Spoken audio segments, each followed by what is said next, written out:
Hi everyone, welcome to metalnettv. My name is Sarah, and today I'm going to bring you an interview with Sierra Levesque. Sierra joined me about 2.5 years ago when she was 15 years old to talk about her music, her career, and where she saw herself going. Today we're going to check in with her and see where she's been the last few years and what she has planned for the next few. So we're going to talk to her, but before we do, remember to please subscribe to metalnettv. Make sure you give this video a like and leave a nice comment for me and for Sierra. And also make sure you're following me on Instagram, Twitter, and Facebook. Here we go.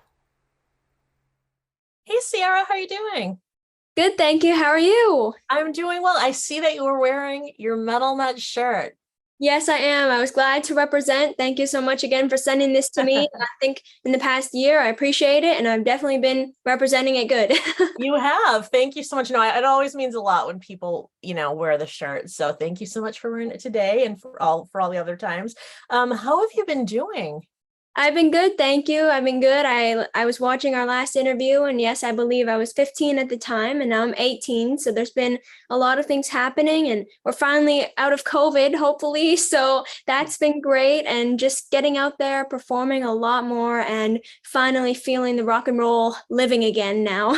Yeah, that's amazing. You have, so I obviously follow you and I try to stay in touch as best as I can. You've done some really amazing things since we spoke last. So tell me about a couple of them.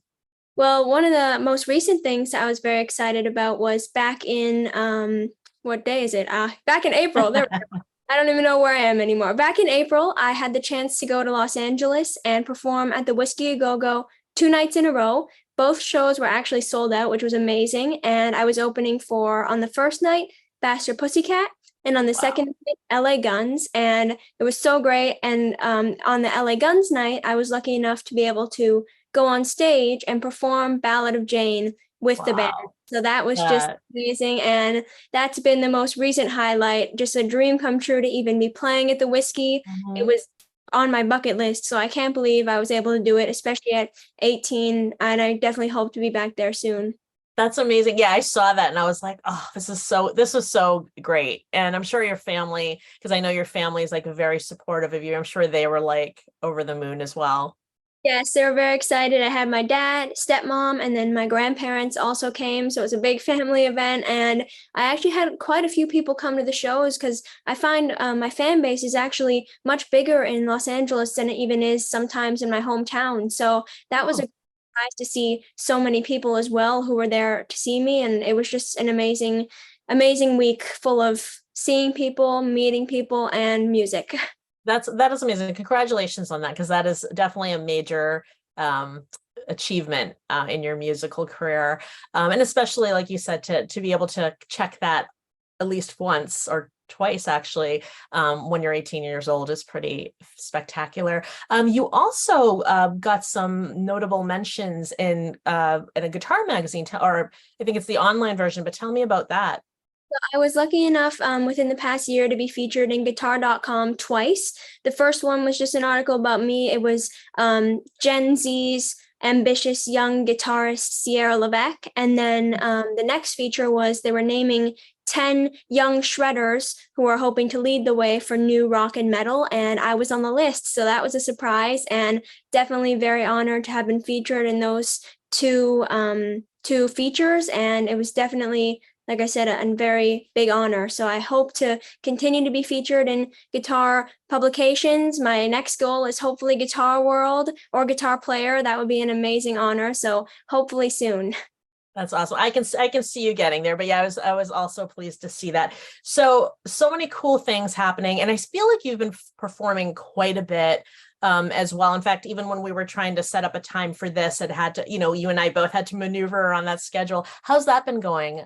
It's been going great. Definitely, like I said, since COVID kind of started dying away, the shows have been coming more alive. And now in my hometown area, there's about 5 communities where there's all these different venues to perform at. So I've been making my rounds through all of those for the past few months. Every week, I have at least 2 shows. I just had a show last night, a 3 hour show in a community about an hour away from where I live. And then this Thursday, I have another one. So it's kind of been definitely kicking back up and just great to be back out there in new venues and locations as well.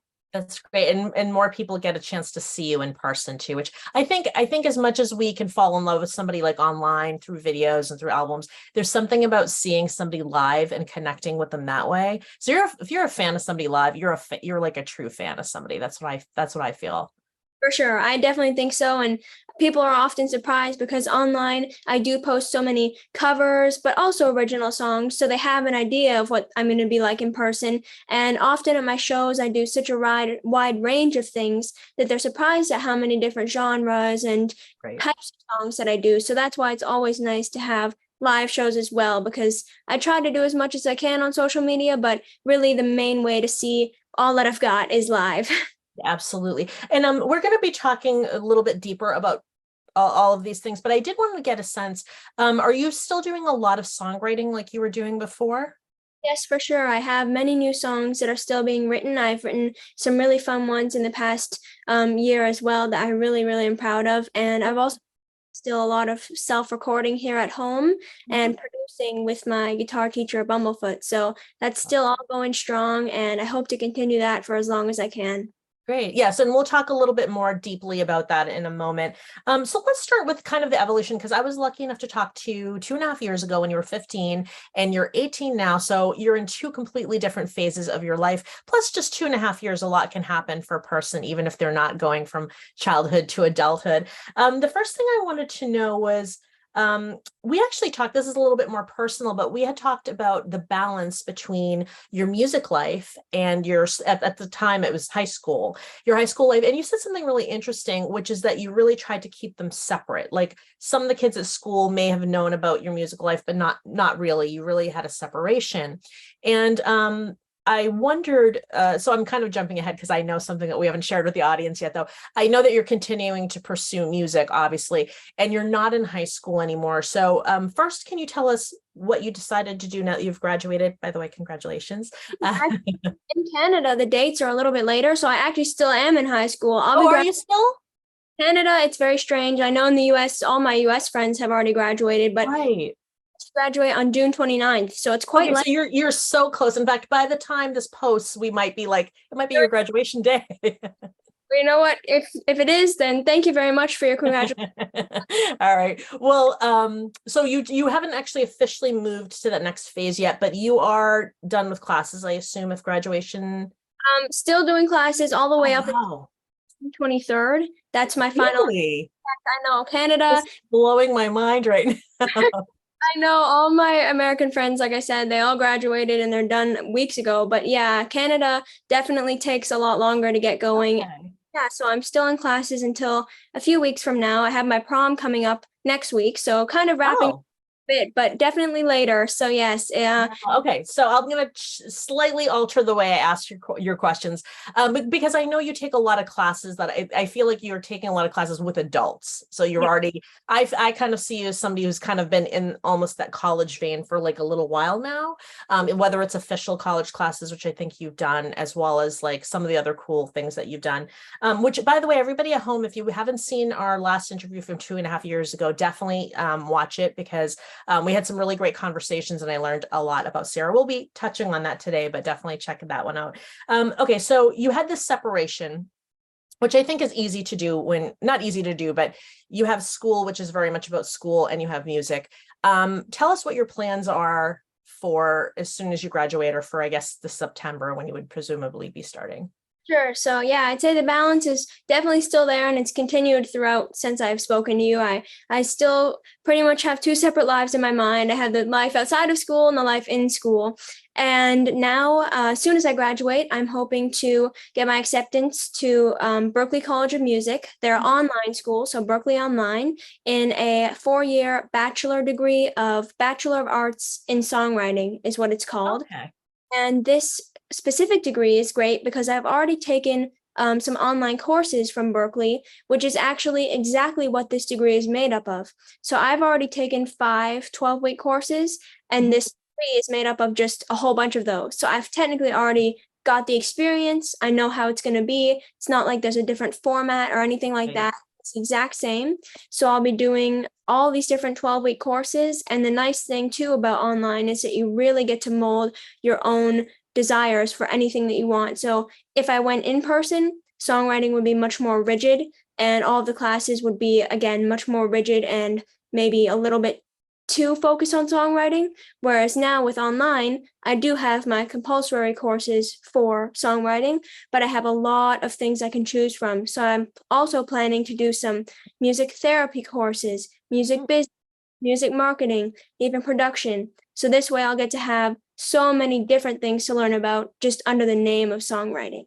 Right. Yeah. So you want that really well-rounded experience. Yeah. Yeah. Because when we talked last, you had said that were considering songwriting, and the other one was music business, and you had this desire of seeing, like, can I, like, almost like dual bachelors or something like that. So it sounds like you're getting there, but under the umbrella of songwriting. Why did you've sort of answered this question because you are getting a well-rounded experience, or you're planning to, but why did you choose like songwriting as kind of like the main focus?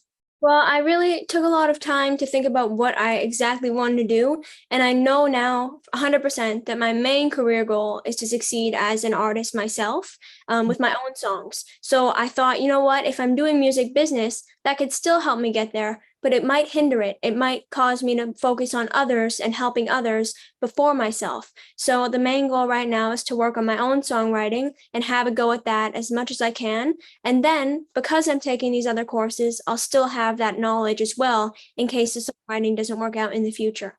Right. I think that's wonderful. And with the songwriting, one thing that you had mentioned before is that, as you said earlier, you play and you listen to like a lot of different kinds of music. I mean, you're a rock girl, you're a metalhead and all that, but that doesn't keep you from enjoying other kinds of music or playing. And you had talked about how you might enjoy writing some pop songs, but if you did those pop songs, they would be for somebody else, because you, as an artist, really just want to see yourself more in the rock vein.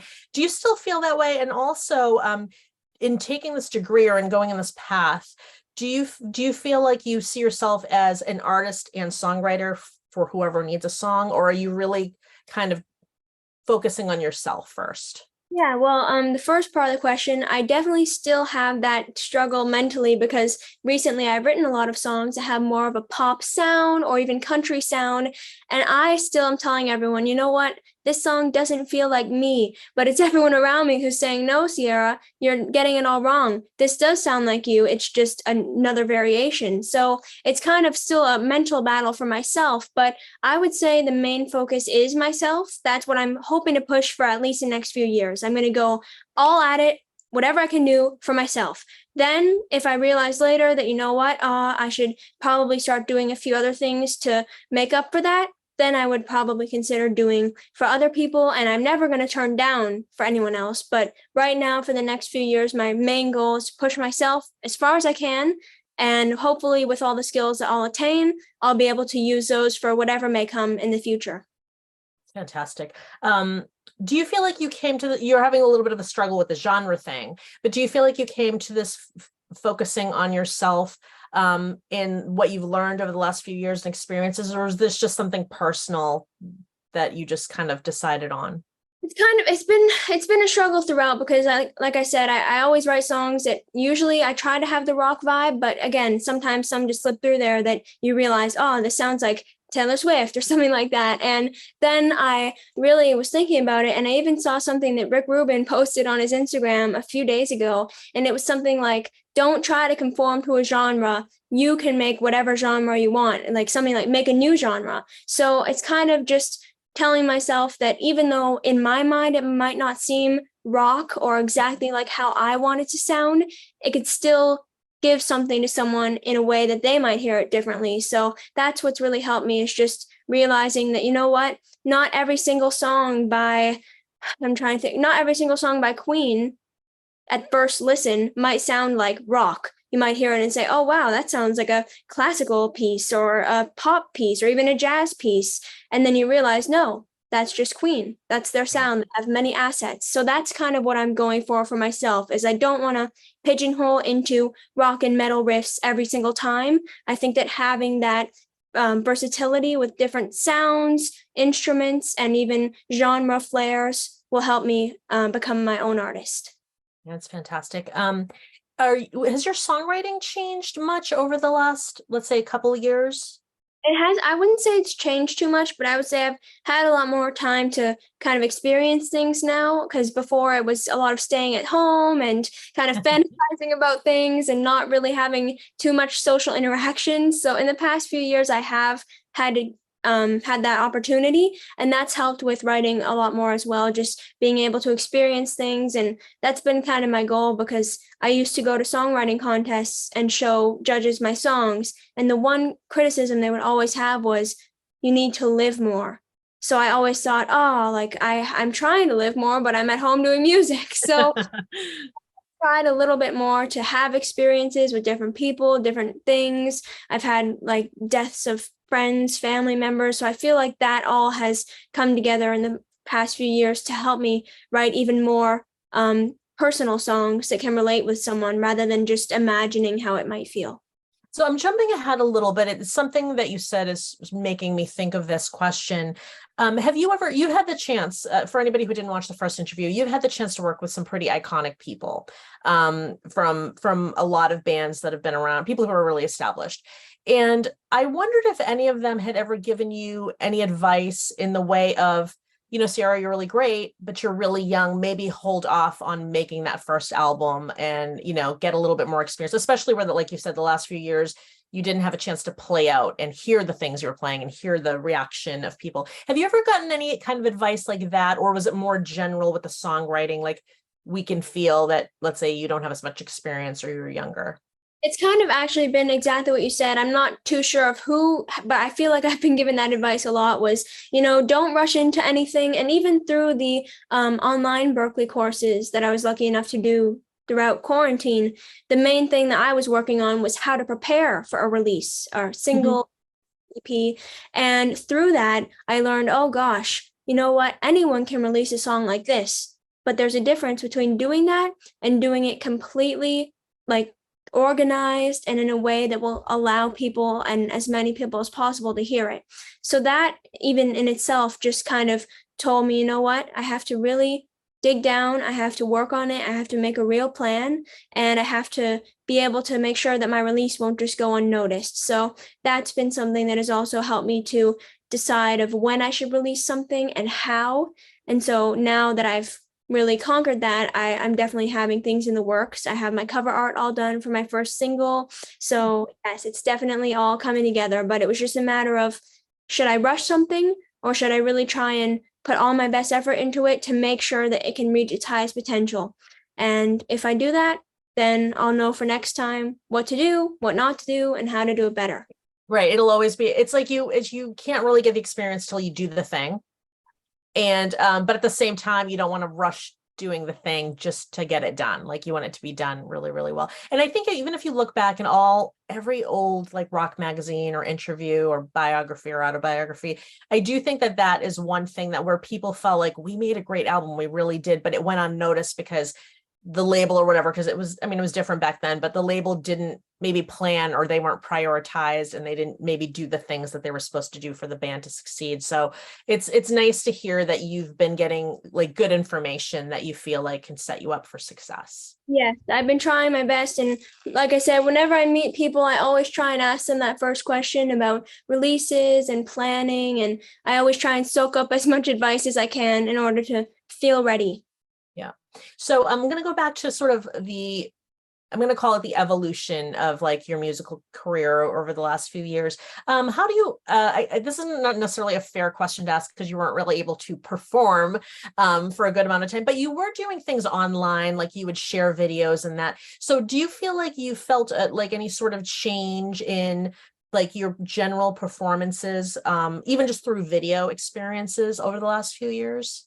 Yes, I would say they've definitely improved, and I've definitely got a lot more, I think, personality than I did before, especially now that I'm kind of focusing on myself as an artist rather than just focusing on covers. I still do like to do covers just to cater to different audiences, but whenever I do my own songs, that's when I feel that my personality shines most now.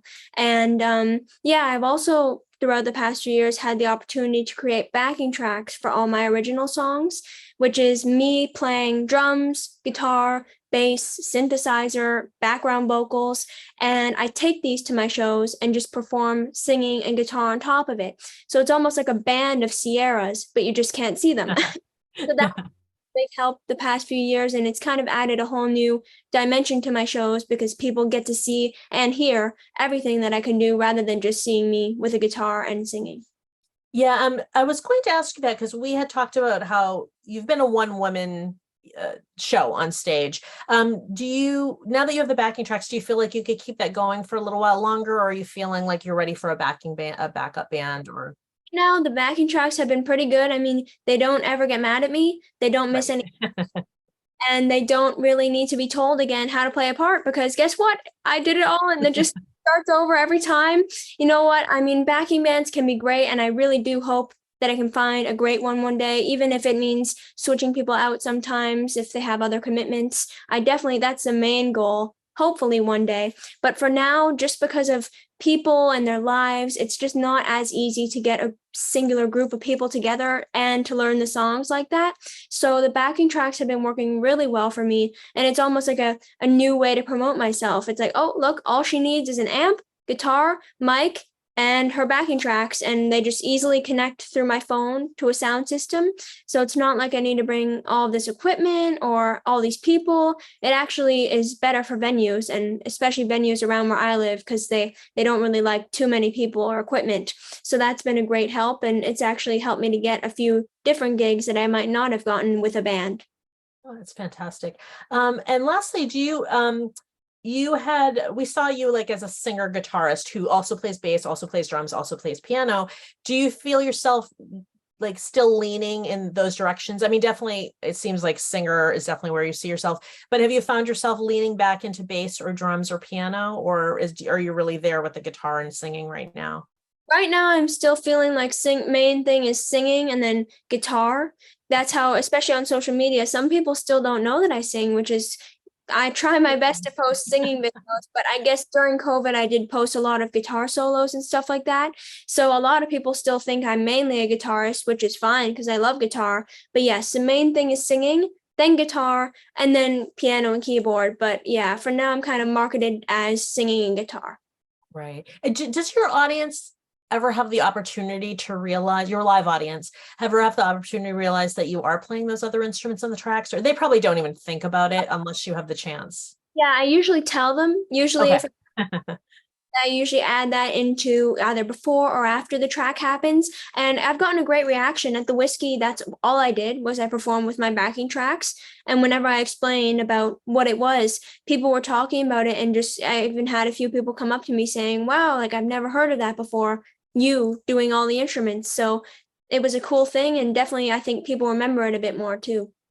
I think that's wonderful. I also feel like you have a lot more control over your career. Yes, you'll have more opportunities, as you mentioned, and probably a lot more gigs because you're not turning things down because Joe Schmo isn't available to back you up that day and you're not scrambling. So I guess that takes a certain amount of stress off. But I just feel like in general, it really gives you control to do what you want to do going forward. For sure. And yes, my main goal is to do, usually in all my recordings, I hope to do the majority of the instruments, even if I'm not able to play it as good as I could. Maybe I could hire session musicians for that. But my main goal throughout my music career from now on is to do almost everything myself or as much as I can. And then for live performance, hire backing musicians to make up my band. And like I said, if I have to change a few out, that's fine. But the main idea is to have it centered around Sierra Levesque as the name instead of a band called something where I'm just a Right. singer. Yes. Right. So let's go actually, I want to just go deeper into the songwriting. What is your process? So let me start by saying that I know that you've taken classes where you could really hone your skills. In fact, that's where I met you, was at one of those. But I just want to understand your songwriting process. And I guess I am sort of asking two questions. One is, what's your songwriting process when you're taking class? Because there's like due dates and you want to get feedback and you have to finish something in order to do that. And then what is like your process really when you're not tied to somebody else's deadlines? So whenever I'm doing it for a class, it's usually about a specific format. So intro, verse one, pre-chorus, chorus, verse 2, bridge, chorus again, and the end. And you have to usually keep it around 3 minutes and 30 seconds. That's like the sweet time. And usually it has to have a lot of good rhymes because they're always looking for different formulas or patterns like that. And they like personal experience, but it's also kind of more based on the formula in classes. So then whenever I'm not focused on a class, it's usually about personal experiences more, and the rhymes and formula might come later. The most recent songs I've written, one of them is over 5 minutes, so that definitely doesn't fit in the formula, but it's called Time Does Not Forgive, and it was about my internal thoughts about how, like every minute that you waste, something is happening.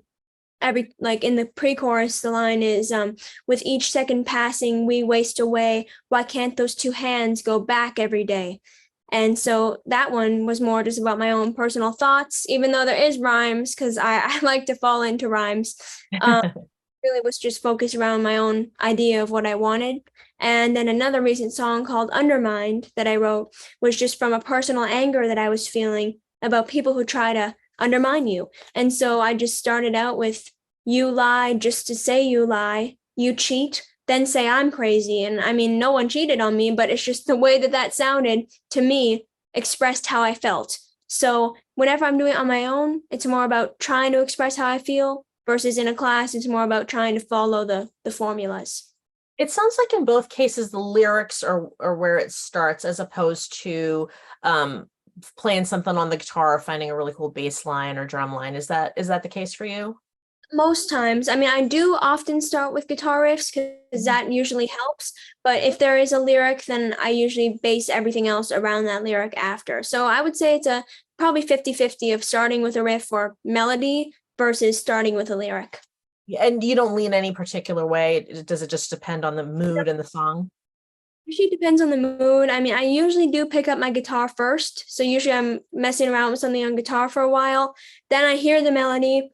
And then sometimes the lyrics are even the most difficult if I'm not 100% feeling something specific. If I just hear the riff and I'm not too sure about what I'll talk about yet, then the lyrics, it's like, oh, yeah, I'm not too sure. Let me think here. And then that's where it kind of gets stuck. But usually I would say it's 50-50. In terms of like process, are you somebody that dedicates time every day or whenever to write songs, or do you wait for inspiration to strike?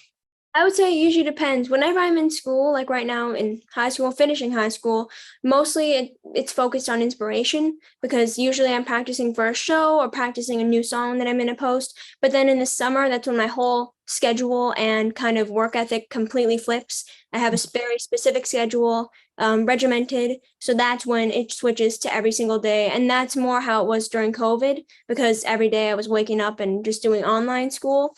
So yeah, I would say in right now it's been inspiration and I do like finishing things. So I'll sit down with a certain song that I'm working on and really try to get it done.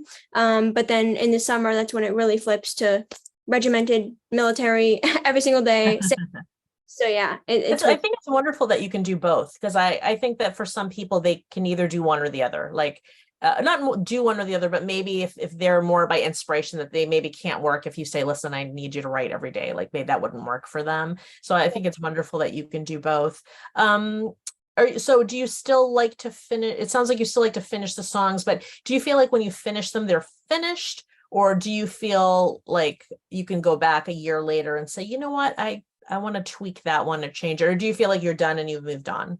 Usually it depends on the song. I mean, usually the lyrics and melody and chords I like to keep, but it's more the recording of them that I can go back and change because, yeah, the recordings you can always add or tweak things here and there. So I even have my most recent recordings that I finished a few months ago. I've now gone back, added things, changed things, send them to people for feedback. So it's kind of the recording is more where it's still living and breathing and changing.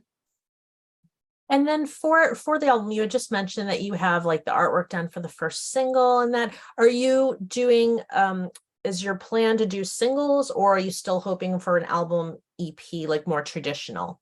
Right now, my plan is to do singles just to get a good feel for it because album takes a whole different type of promotion and like preparation for that than a single does. So I'm hoping to just release a single, and kind of see where it goes. You never know what will happen. You'll never know who will hear it.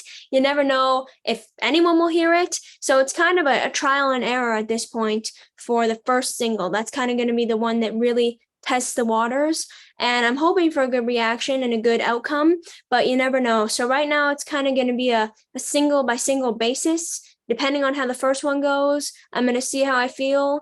But I do have 17 songs fully recorded. So Oh, I'm quite a good bank right now yeah. already. It's just a matter of, again, seeing what happens and how I can best promote it. And is New Generation still part of that bank of songs? Yep, New Generation is one of them. And the first single that I will be releasing is Get Off My Stage. Okay. And when did you write that one? That one I wrote, I would say probably 2 years ago during Okay. COVID, whenever I was trying to work on it. And it was quite a difficult song to write with all the lyrics and the melodies, but I finally got it. So I worked on recording it and redoing the recording until I was happy. So now I have the recording, happy with that, have the cover art, happy with that, have the ideas for promotion, happy with that. So now it's just kicking it into gear. That's fantastic. And I ask about New Generation because that's the song that I heard during that songwriting class. Has that changed much since I would have heard it, let's say a little over 2.5 years ago, or has that retained the kind of same spirit that I had when I heard it? Yeah, it has this exact same spirit. I just re-recorded it and I did actually all like the real instruments. So I believe the one you heard was probably the one that I had from my first recordings, which I did completely on my own. But then I went back and started recording everything and producing it with my guitar teacher, Bumblefoot. So now it's completely done, the solo and everything like that. So definitely same spirit and just sitting there. But yeah, I think as I grow older too, I start to realize that maybe soon I might be outgrowing some of the songs. So then you just wonder, if do you want to release something that you think you've outgrown, or do you want to wait to release something that is who you are now? So Right. stage I feel is still me, still 100%. So that's why I've decided that one's my first one. And so we'll just see what happens after that one's released. That's fantastic. That was a great song. I really liked it, but it definitely had, I had said it was like a Joan Jett type of one of those type of songs, which I always love. And I think they're always, I think if it hits the audience right, they can stay with people forever. But yeah, I could see where some of these songs you wrote when you were maybe 15 or maybe even before that, that you're revisiting them now, and that maybe they don't feel they're authentic, but not authentic to who you are now. But I would say not too many. Like most of them still are. Most of them still have my main values and ideas. New generation does for sure, but you can just tell a little bit that I was a bit younger. So I would say my most recent songs, which are Time Does Not Forgive, Wake Up, and Undermined, those three are really like the best ones right now. And I think every time I write a new song, I feel that it's better than the last one. So I hope to keep doing that. That's fantastic. Do you have any timeline of when you hope to put the first single out? Definitely, as soon as summer hits, like I said, as soon as my like regime every day, my fixed thing, that's when I'm going to be dedicating time every single day to preparing for the release. It's all set up in CD Baby, so really all I have to do is just hit the click of a button. So I could technically release at any time, but the issue just is trying to get the social media push, and I'm really going to be looking for radio push as well, because I feel that if you don't have that right from the beginning, then it's harder to get it a few months later once the song's been out for a few months. So luckily, I actually work for our local radio station. That's something else that's happened Oh, recently wonderful. for you. So I have a part-time job at one of the My FM locations here in Ontario. And so through that, I'm also able to get some connections to others, which has been good. That's wonderful. And but yet another thing to balance. Yes. No, that's really wonderful though. Yep, I have quite a lot, and I actually right now I have three part-time jobs. So Oh, do you? performing is one of them, Yeah. doing my stuff like that. Number two, I teach music to 8 children every Monday Oh, from wow. 7 to 14. So I teach guitar, piano, and singing to them every week. And then finally, yes, I also work part-time for the radio. So it's been a lot of working. It's a lot of work, but it seems like everything you're doing it's all music. So it's not like you're having to separate your life like Yeah. with something that's like very practical 9 to 5, and Yeah. then something that conflicts with your life. Are you going to be doing any videos, or are you kind of focusing on the songs and like radio and like digital music that way? Now, I do have some promotional videos for the songs that I've done from some of my live shows and from the Whiskey A Go Go. So those are right now the main thing that are being used or hope to be used. And I also will be doing one where, again, I'm playing all the instruments and you see me on a screen playing all of them, but probably not too long because I've realized that a video that's a bit too long doesn't catch people's attention. So probably short clips of things will be better for these releases. And hopefully one day with my bigger songs and hopefully bigger budget, I'll be doing some music videos. And I have so many ideas, but it's just so hard to execute in real life. Like my ideas are pretty far above me right now. So hopefully one day. Fantastic. So what else do we have to look forward to with you? You have a single coming out this summer, which is fantastic. And it sounds like you're ready to go when you feel it's the right time. So it's not like we're waiting for you to write or record. But what else do we have to look forward to? I mean, you have a very a really nice social media presence, and you're always keeping us entertained there and sharing bits of live shows. Are you gonna, I imagine that that's very much a part of the whole role that you're creating to support the single.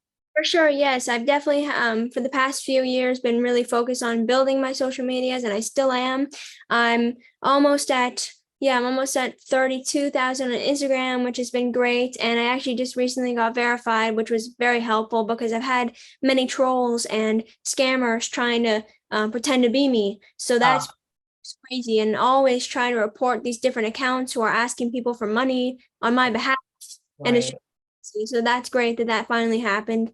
And on Twitter, I've been doing good. On TikTok, I'm almost at 22,000. So like I said, I've been really focused on building, and that's not going to stop. I'm hoping to keep building it and posting different videos of original songs, covers, mixed with the odd photo here and there, and maybe the odd real life update every few months because I use most aspects of my life that aren't music related, pretty personal, like stuff about my family and stuff like that. Usually I try and keep that off of there just to focus everything on music. So, yes, definitely focused on continuing that. And that's something to look forward to, which is just new posts, new content. And again, hopefully bigger shows this coming year. I hope to continue opening for 80s bands and artists. That's been a great thing for me. Within the past year, I've been able to open for Killer Dwarfs or like Russ Dwarf of Killer Dwarfs. Hope to open for them again, hopefully soon. Faster Pussycat, LA Guns, and that's been something that's great for me because all the fans of 80s music also like my music because that's where I've been influenced from. So I hope to do that.